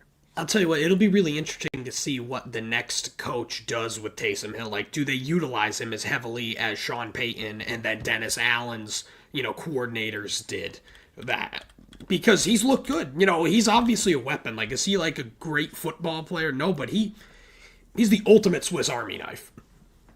Yeah, I mean, look, Taysom Hill's going to be 35 to start next year. Really? Incredible. Jesus. Yeah, incredible that he has looked even this good this season. So shout out to him. Thank you for giving me that hilarious win over Pat. Thanks. Yeah, thanks a lot, Taysom, and then fucker. For some other waiver targets, not necessarily associated with injuries or just associated with prior injuries, we got Kamani Vidal. We expect him to still get a few touches here and there now that J.K. Dobbins is done for the rest of the regular season. A little more speculative. A little more speculative for sure. He's 6.5% owned. Blake Corum, 14. Oh, go ahead. I was going to say, Edwards and Hassan Haskins do not catch the ball. So, like, Yes, if anything, correct. Vidal is going to get a bulk of the work. If Gus Edwards were to go down, then we're looking at a potential league winner. I think that's a little more speculative. Correct. Blake Corum, So is this one. 14.1% owned. Yeah, he's completely speculative at this point. Like, there was a point in last game where it was like Blake Corum had, I think, 5 carries for 32 yards and Kyren had like 1 carry. That was just a result of how the Rams like to do this. They basically give Blake Corum a drive early on in the game, every game. And it just so happened that the drive this week corresponded to more rushing than it had in the past, and that Kyren's first drive did not. Nah, dude, the books were cooked, man. Kyren's dude. under. Everyone needs to call the goddamn number if I see one more tweet about gambling. So look, Blake Corum, even though he seemed to get more touches and it seemed like maybe there was a takeover if you're looking at the stats, Kyren got right back up to his normal number, and I would not really worry about a hostile takeover here this season. It's really, we should have believed Sean McVay, man. He said they drafted Blake Corum just to keep Kyren Williams healthy and not run him into the ground, and that is exactly what has happened. I do want to see exactly what. But they still ran him into the ground. He's just so happened to stay healthy. Yeah. Yeah. Let's see. On the Rams' first possession of the game, there was no rush attempts. On the Rams' second possession of the game, they brought in Corum and, 10-yard run and 5-yard run, 6-yard run. Yeah, it was just a result of, how they kind of organize things. So Cookbooks, yep. At this point, he is just speculative for if Kyren were to get hurt, and take it from somebody who rostered Blake Corum all year, not hoping for that, but as a contingency, it's kind of annoying to roster a guy like that. But if you're in the playoffs, you probably have a little more flexibility to do something. And especially if you have Kyren. If you have Kyren, you should have had Blake Corum already. Oh, God, yeah. Absolutely. Jonathan Brooks, 47.2% owned. People, understandably jumping ship on him, but, even though this is, and we talked about this, going to be a split between him and Chuba Hubbard, if he remains this involved in the passing game, and if he keeps, getting more comfortable on the football field, I think he needs to be rostered still with how good the Panthers' run game got has the shown to be. fumblies, or if he gets hurt, again, then we're looking at a potential league winner. Yeah, I think we were talking about him earlier as a, from the perspective of you spent a draft pick on him. He has certainly not been what you wanted him to be from that perspective. But if you can get him for free because someone in your league dropped him, take that gamble, take that speculative. And that's the thing is I guess to make a point in general with waivers is if you have free bench spots, you are looking for those upside guys. For example, we've got Alexander Madison here who's on 46%. Yes, he is the Raiders starting running back. He is absolute ass. If you desperately need to win this week, Alexander Madison is the guy. But if you're locked in the playoffs and you've got a bench spot, I'd rather have a guy like Kimani Vidal or Blake Corum or Jonathan Brooks, because they could be league winners. Alexander Madison or guys like that are not going to be a league winner. Watch, so he is going to be now somehow. But that kind of player. Yeah, and look, and if none of those guys are available, I'll even say another guy we have on this list that I threw on here. I'd rather, at this point, if I'm a playoff team and I don't desperately need a starter, I'd rather roster Sincere McCormick, his teammate, than Alexander Madison, because Sincere McCormick, sincere of you, yeah. Flat out has looked like the best running back the Raiders have trotted out on the field all season. He has looked not even so close. much better. The explosive runs, all that. And so obviously there are valid concerns about what his workload will be if and when both Madison and Zamir White are healthy, just because those are the guys that have been ahead of him on the depth chart all year. But McCormick, there's a chance he carves out a bigger role the rest of the year. And especially with the Raiders being this bad, there's a chance they just let the young guy go. And he has been very, very explosive. Do I think he's going to be a league winner? No, because I don't think the Raiders offense is going to be good enough, even though he is explosive. But he is a better bet at this point to take if you have the spot than a guy like Alexander Madison, who I still can't get his, it was 14 carries for 22 yards performance out of my head. It was horrific. Dude, it's so bad. Moving on to the wide receivers, we've got Adam Thielen, 27.3% owned. Who, by the way, caught a touchdown that just was not ruled a touchdown somehow. Yeah, did you see that? I didn't see that live. But what the hell happened? Yeah, I don't know.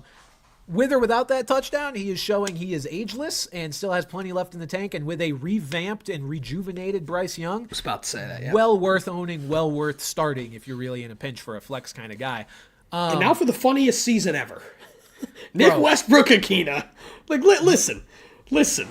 If you are super desperate and you need a Hail Mary, this guy is the definition of the Hail Mary play. Like, I picked him up in our league more so others couldn't have him. I knew I was never going to start the guy, but I picked him up just so guys could 8 touchdowns in 8 weeks. He's 4th in the league in receiving touchdowns. Nick Westbrook-Akina is the pinnacle of just fantasy outliers and stuff you just can't predict, and you just kind of got to watch it and just go, okay. Like, people preach the idea of process over results in fantasy football, which is 100% the way to do things. Like, you got to get to who you think is the right player to start, and then what they do after that doesn't matter. Like, if you did the right things, like, players have down games. It happens, but you are trying to look at things like workload and usage and just general repeatability of what their production has been. And if you believe it's repeatable, then you keep starting the guy. If you don't believe it, everything in Nick Westbrook-Akina's profile, week after week, says this is not repeatable.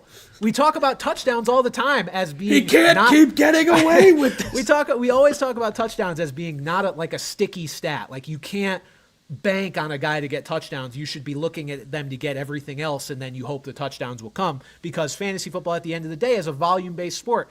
But this guy, man, he's just good for 1 or 2 deep touchdowns every week. And even though those are not something you should be banking on, he keeps fucking doing it. I can never recommend the guy. But if you are that desperate, I guess. Preventing him from being on someone else's team in the playoffs. Yeah. Literally, if he's available and you've got spot, pick him up, if anything, so no one else can have him. Because what the fuck? Yeah, I don't know. Tight ends, we went over Will Dissly and Grant Calcaterra. And at quarterback, Jameis Winston.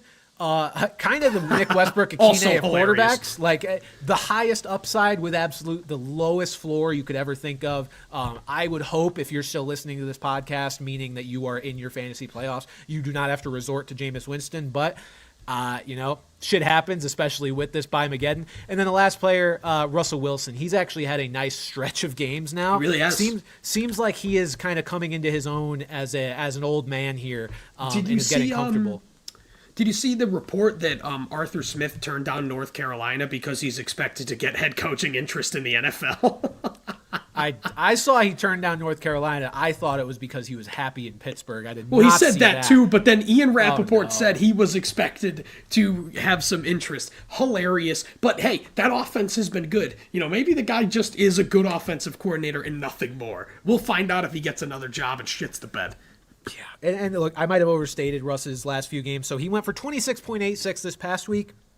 Prior to that, 13.8, 6.3, 18.1, 13.82, 24.86. So basically, similar to Jameis, kind of capable of a good game, but it's tough to gauge with him. But streamable at this point if you are really that desperate. Just wanted to get his actual numbers out there for you guys, not mislead you, but.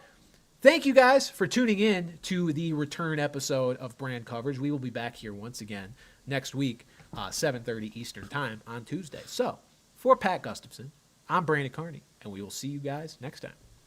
I'm unironically going to take an entire bottle of Perk 30s because I missed the playoffs at 8-5. Bye-bye.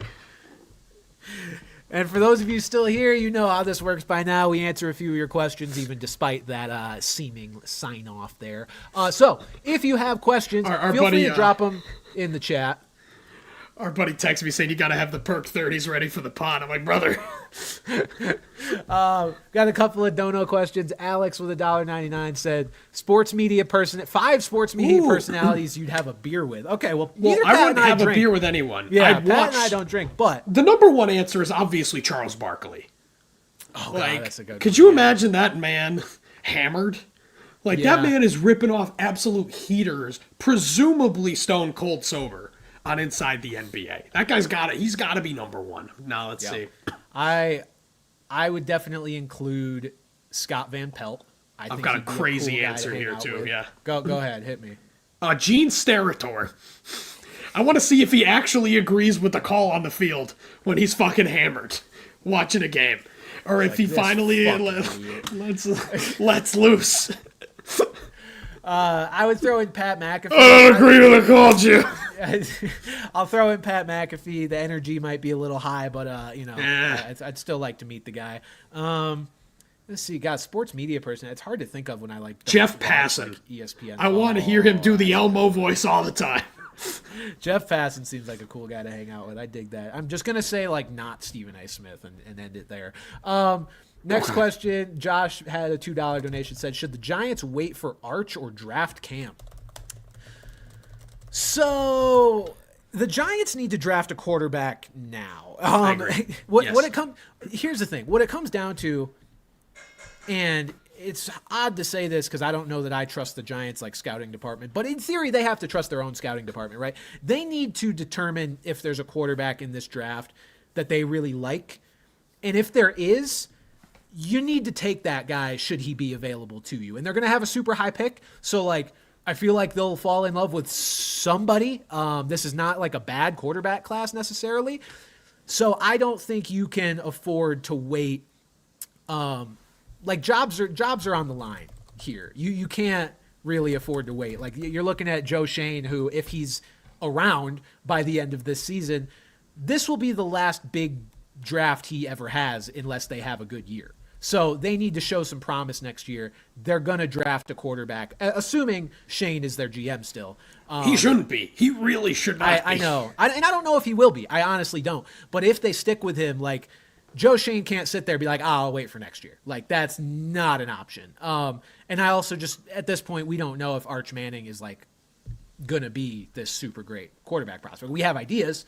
Yeah, it could. But, like, we need to see him actually play a season as a starter first. Because what is he? He's a redshirt freshman this year, so he can go after next year if he wanted to? Yes, I believe so. So, like, we'd have to see what he can do in a full year if he's really going to be that guy. Yeah, you can't just wait for him because his last name is Manning. Bailey with $4.99 said, what should my Jags do at 1 if they get it, Hunter or O-line? Hunter. I think Hunter. Think about how bad that pass defense has been, too. Like, you could say, what are you going to do with Travis Hunter? I mean, I think he's probably better suited as, like, an every down defensive back, throw him in on offense occasionally for some fun plays. That pass defense has been so bad, and with his profile, I think that justifies it. I think with the Jags, there would also be an argument for trading back if you could find the right partner. Trade back for somebody who's like really in love with Hunter or really in love with, I don't know, if a quarterback somehow asserts themselves to the top of the class. Raiders trade up to 1 to draft Sanders and hire Tion. Right, something like that. And then you end up with 2 first-round picks, kind of in the top 10, and you get an O lineman and something else. I can see something like that. That's something I've thought about, like for the Patriots too. If we end up with the top pick, so very very similar kind of situations there. So let me get this off the screen. But any other questions in the chat? Happy birthday, Skyler. Yes, happy birthday. Assuming there's a birthday I didn't see. Sorry. I've been hanging on to it. We had to get through the super chats first, but I was hanging on to that one. Let's see. Miss Dragon says, who do you think is going to get it, Travis Hunter or Ashton Genty? Travis Hunter's going to win the Heisman. As much as I'd like Genty to, Hunter's pretty heavily favored at this point. And I'll say this, in my research, because I posted a skit about this yesterday, in my actual research on this topic, I admit I was unaware that Hunter's receiving stats were that good. Like, Travis Hunter is actually top 5 in the country in yards, receptions, and touchdowns. And that is while being unreal, back, unreal for a guy who is even an above average defensive back. Yeah. So, I think you got to give it to Travis Hunter. I agree with it.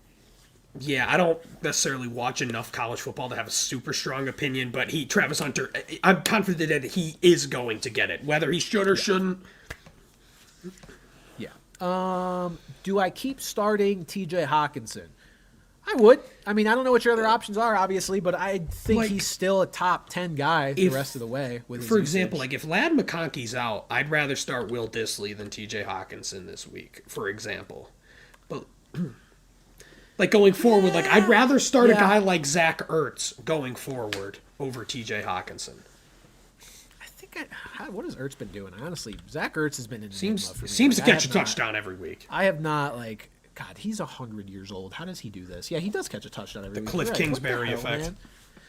He's Zach Ertz is on bye, so you can't start him this week. I'm just saying going forward. Yeah, Get wrecked, going forward. Idiot. I think I'd start Hawkinson over Ertz. I think for this week, though, I would probably start Disley over Hawkinson. But in general, Hawkinson's still very much a he's a low-end tight end one, yeah. Let's see here. Pacheco or MVS this week? Pacheco. I think, MVS, what did he have? He had another 2-catch, 1-touchdown performance this past week or something like that. Probably. I can't, that's just too, even with Taysom Hill out now too, I just can't. 2 catches for 36 yards and a touchdown. Yeah, you can't bank on that with Pacheco. Pacheco obviously was not particularly playable this past week. I think he's going to slowly start to eat into Kareem Hunt's workload more and more and more. I think I'll take that this week. I'm not super confident about it. If this was his 3rd or 4th week back, I'd be more confident, but still, I'm going to take that guaranteed volume, even though it isn't much. Yeah. Do I start Chuba, Swift, or Tracy? I have to win this week. Let's see here. I would say not Chuba. I don't want to. It might sound like I'm overreacting off of this one They're week, playing but the I Eagles feel, too. The matchup's bad, and I think there's no reason to believe Brooks is going to get less involved. It might just stay the same, but he might also get more involved. Tracy's got the fumblies too, though. And Swift has been just kind of underwhelming. I think the answer still might be Chuba. Let's see, Tracy. Devin Singletary got a lot more run than he probably should have on Thanksgiving. And it might have been because of Tracy's fumbling the ball. I think I'd go with Swift here. The 49ers, funny enough, are like the 27th worst defense against running backs. I mean, you saw James Cook fucking carved him up in the snow on Sunday night.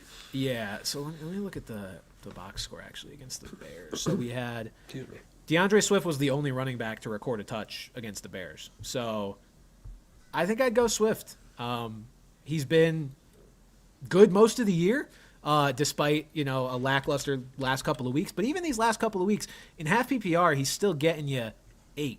Like, he's gone 8.4, 8.0, 15.4, 7, 11.2, 18.9, and then that was, he kind of get into the monster weeks before that. But I think in general, he's been the more solid option. Seeing stuff like asking about guys like Bucky Irving and Isaac Guerrero, I'd rather start either of them over any of these 3 guys. 1,000%.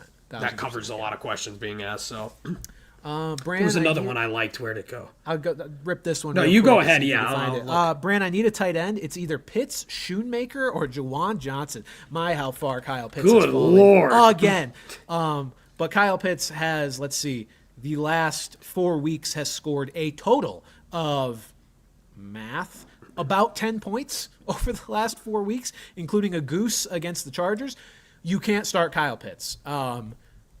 Again, this is process over results, like I said before. If he scores a touchdown, you have to just eat that because he has not shown you that he is a reliable tight end anymore. So Jake Ferguson, is he going to play this week? Because you mentioned Schoonmaker. He's questionable. He was ruled out with a concussion. Okay, so that one we don't really know yet. R.I.P. Pat's pal. I think I would go Schoonmaker if Ferguson doesn't play. I would say Schoonmaker if Ferguson doesn't play. If Ferguson does play, give me Jawan Johnson over Kyle Pitts if those are your only options. Yeah, that's tough, Pitts man. has been that bad. Pitts has been that bad. It's been really, really good. All right. I found the one. Sports and Beats asked about Sam Darnold. Do we expect a big game from Sam Darnold? He's against the Falcons, who I believe are like 22nd against the pass. Like, for example, like I mentioned, my 6th guillotine right now. I took Sam Darnold as the 5th quarterback off the board. And granted, This is a week without Lamar Jackson and Jaden Daniels and Anthony Richardson and who else is on bye. Because there were others that I was like, ooh, that I ended up not being able to take, obviously. Oh, God. Like Bo Nix, C.J. Stroud, like a lot of guys in that range. And I took Darnold over the likes of like Tua and Jordan Love just because the matchup's good. And you look at Darnold's numbers the last few weeks, they've been good. Even though the Vikings are frauds, as ever, Darnold has been producing. So, especially in this brutal bye week with some of these other streaming quarterbacks kind of like Kirk Cousins kind of struggling. Yeah, Yeah, I think Darnold's a pretty good start. Let's play a game here. Let's go from week 7 on. These have been Darnold's fantasy points. 16, 18, 19, 6, 23, 21, 19. Which game do you think I started Sam Darnold, Pat? Which one of those which one of those games do you think I started Sam Darnold? Let me guess. The 6. Six. What game was that? Was that the Jets game? It's the Jags. He got 6 against the Jaguars. Right. Didn't they lose? No. They ended up beating them, right? I think they won. Yeah, they won 12-7. Yeah. How the fuck is that team? What are they, 10-2? That should be illegal. Yes, I believe so. That feels illegal. So look, I have a little bit of a skewed opinion of Sam Darnold because of that game. I think even in these last few weeks, he's been producing from a numbers perspective, and there's certainly reason to believe that can continue. The tape on Sam Darnold has been getting worse and worse. He has multiple interception-worthy throws every single week. And that makes me worried that the blow up is coming again, like that Jags game, because he's just playing with fire constantly. Now, the system that he's operating within with Kevin O'Connell and these weapons around him is enough to give him kind of a soft landing, even when he's not making the best decisions. And he could still put up fantasy points, which he very well may do. But I'm not going to sit here and tell you he's like this locked and loaded top 10 quarterback for me this week. He could have a good game. So if he's who you're rolling with and you don't have better options, fine. You might be fine. But I'm not super confident with him. I see another good one here from Manning. Jonnu Smith, Cade Otton, or Will Dissly this week. We've talked about that. About Will Dissly at least. But Jonnu Smith has been balling, man. He's had over 20 points in each of the last 3 weeks. And this might be standard. This might not be full. He's been over 15.5 PPR. He's had 9 and 10 catches the last 2 weeks, 11 targets each of the last 2 weeks. We were saying Tua never throws to the tight end. He's not going to be involved. Jonnu Smith is just the number 2 target in this. You always said at the beginning of the year, it's guys who are going to be number 2 targets. Jonnu Smith is the number 2 target ahead of Jalen Waddle. And once again, the record doesn't show it. This is still a good offense from a fantasy perspective. Yeah. So I think Jonnu Smith is pretty locked and loaded moving forward. Yeah, I think you can't really bench Jonnu at this point. And the nice thing about Jonnu Smith is that really no matter what defense they face, no defense is ever going to come into the game saying we need to stop Jonnu Smith, at least not as their highest priority. Steelers. Yeah, well, despite these games, though, I can't fathom a defensive coordinator or coaching staff going in and being like, yeah, this offense has Tyreek Hill and Jalen Waddle, but we gotta stop Jonnu Smith. It kind of feels like defenses are just going to be willing to eat the Jonnu Smith production as long as they continue to prevent these deep ball, that they're not happening, but prevent the deep ball possibilities to Tyreek Hill and Jalen Waddle, because that's what'll kill them. And it's also crazy how as soon as everyone declared Cade Otton as a top 5 tight end going forward, he's at 8-4 and 6 the last 3 weeks. Mike Evans, I didn't think Mike Evans returning would be that detrimental to him, but it really has been. Again, he's not the worst start in the world. If you're really strapped at the position, you could still start Cade Otton. I'd rather start, if no Lad McConkey this week, I'd rather start Will Dissly over Cade Otton. I would agree. I think that's a good place to stop. Yeah. Guys, thank you for tuning into the show once again. Good luck in what I assume is your playoff push. I know most leagues don't start playoffs this week like we do. If for some reason you're in your playoffs, good luck there too. But we will be back here again next week. Like I said, neither am I in really any league. Back to the drawing board. But we'll also be back next week. Guys, thank you for tuning in. For Pat Gustafson, I'm Brandon Carney, and we'll see you guys next time.